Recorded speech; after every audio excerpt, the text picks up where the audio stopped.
हे आपलं वाटण आहे, कांदा, खोबरं, अद्रक, लसूण, कोथिंबीर आणि टोमॅटोचं. आता चूल पेटलेली आहे, त्याच्यावर आपण तवा ठेवून घेऊया. आता आपण तेल टाकून घेऊ.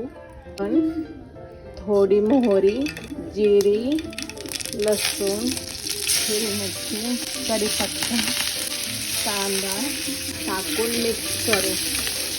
मध्येच कोथिंबीर टाकू,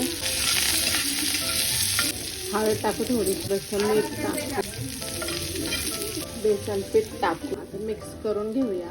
घेतल्यानंतर आपण त्यात पाणी टाकूया, झाकून ठेवूया.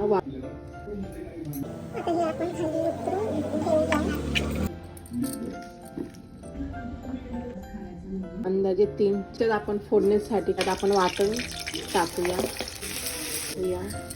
मिक्स करूया. लाल मिरची पाणी टाकून घेऊया. तर आपण त्याला वेसूर लावून घेऊ. हा वेसूर हे टाकूया पाणी पिठात.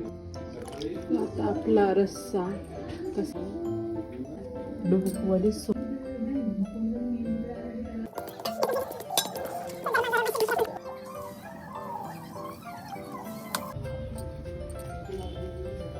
झालेला आहे. डुबुकवडी किंवा पातोडीचा, बाजरीची भाकरी,